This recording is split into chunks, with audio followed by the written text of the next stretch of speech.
Okay, let's dive into this. Welcome to The Explainer. Today, we're unpacking one of the most dramatic, totally nerve-wracking near upsets in recent international football memory. We're looking at England's razor-thin survival against DR Congo.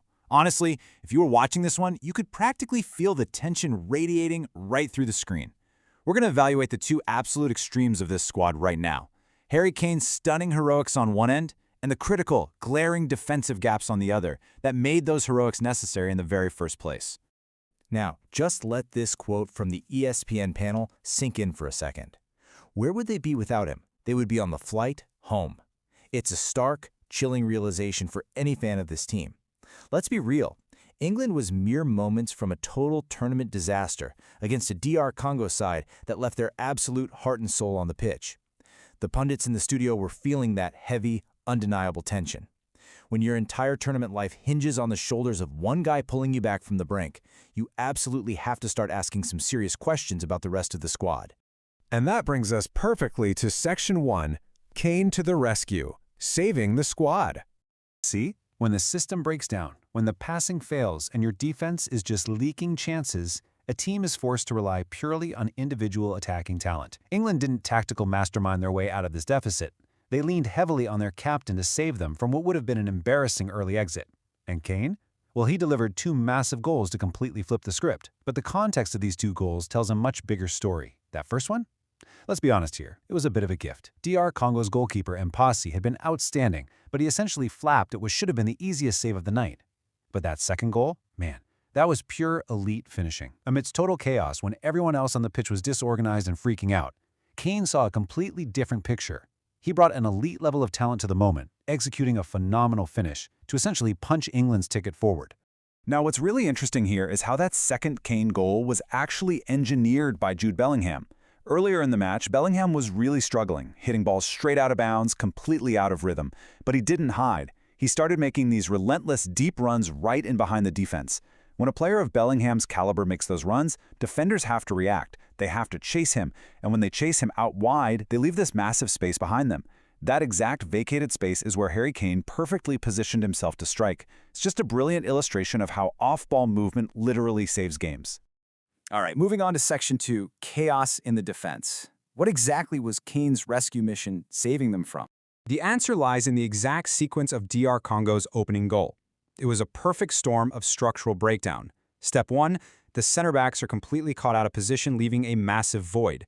Step 2, because of that void, Jed Spence feels he has to get sucked inside the pitch to cover the space, which in turn gives DR Congo's attackers way too much time and room.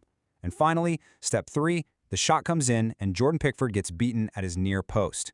It was sloppy, it was disjointed, and as the pundits noted, if you're Pickford, you simply cannot get beaten from that angle. It was a total defensive shambles.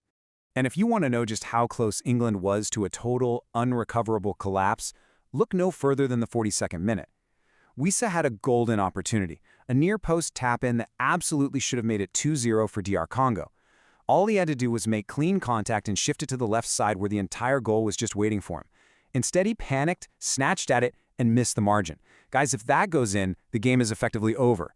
The momentum shift would have been entirely insurmountable for a squad that was already looking heavily disorganized. However, amidst all this defensive chaos, there was one surprising bright spot: gap filler, Nico Riley. When England was desperately throwing bodies forward and looking totally disorganized, they left themselves incredibly vulnerable to the counterattack. DR Congo tried to exploit this multiple times, but Riley showcased this incredible, totally unexpected 40 to 50-yard recovery speed down the left-hand side. He sprinted back, covered the ground, and won back possession to keep the attacking momentum alive. It was a massive, underrated contribution that stopped the bleeding in transition. Which brings us to Section 3, the midfield disconnect, a $300 million confusion. So the crucial point is, how does a squad with a midfield worth almost $300 million fail to dictate the tempo? The CBS panel rightfully called out this massive disconnect. England played the first half looking completely confused, failing to complete basic passes, and ultimately begging for a hydration break just to catch their breath and regroup. The pundits heavily criticized Thomas Tuchel's tactical setup for this match. On one side, you have his starting configuration, playing Declan Rice and Elliot Anderson as a double number 6. As the analyst pointed out, they're essentially the exact same player profile, making the setup entirely redundant when you already have the lion's share of possession. Compare that to what was actually needed: attacking bravery and midfield control.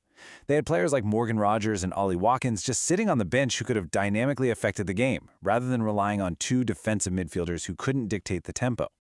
This quote from the CBS panel perfectly encapsulates the team's identity crisis right now. They never have control of any of the games. It's a little bit of confusion, a little bit of nerves. It is genuinely shocking that an elite squad cannot dictate play against DR Congo. Instead of sucking the opponent in and dominating from start to finish, they looked rushed, they looked anxious. The moment they went down a goal, the panic was visible. Every bad cross was met with heads dropping.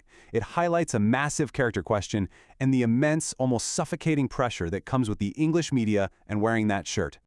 Moving to Section 4, Can England Survive Next? The Elite Benchmark. And this brilliantly illustrates the big picture. Zooming out, there is a glaring gap between England and the rest of the world's elite right now. Yes, they survived this 50-50 game against a good DR Congo team. But what happens when this disjointed, nervously playing team finally meets true tournament heavyweights who will ruthlessly punish these mistakes? Think about it. When you play France, you know they have an out-of-this-world attacking front four. Argentina brings a supreme unmatched team togetherness. Even the USA has an elite identity in their pressure and transition after losing the ball. Paraguay, they might not play beautiful football, but they have a nasty, highly organized, street-smart defensive identity. But England? If you ask what their core identity is from front to back, the answer is a giant question mark. Right now, their only reliable trait is hoping for individual moments of magic from guys like Kane or Bellingham. The warnings from the experts here are pretty dire. You cannot survive playing 7 out of 10 football forever. Eventually, that drops to a 5 out of 10. Furthermore, the tactical swaps we're seeing are entirely one-dimensional. Taking Rashford off for Gordon doesn't change the tactical approach. It's just swapping one identical player profile for another and hoping the new guy wins his one-on-one matchup. Elite teams like Brazil or a high-tempo team like Mexico will brutally exploit these tactical gaps. If England comes out with sloppy defending and a confused midfield against a team like that, they won't just lose, they'll be embarrassed. The squad simply has to overcome this struggle with the immense pressure of the shirt and start taking collective responsibility. So I want to leave you with this final provocative thought echoed by the CBS panel. How do you get past a great team by playing like this? Relying on a superhero moment from your striker while your defense leaves massive gaps at the back post is a 50-50 coin toss, not a championship strategy. So is this squad destined to finally look in the mirror, fix these structural gaps, and find an actual team identity? Or are they walking straight into an imminent, embarrassing exit the moment they face a true heavyweight? It's a question this team has very little time left to answer.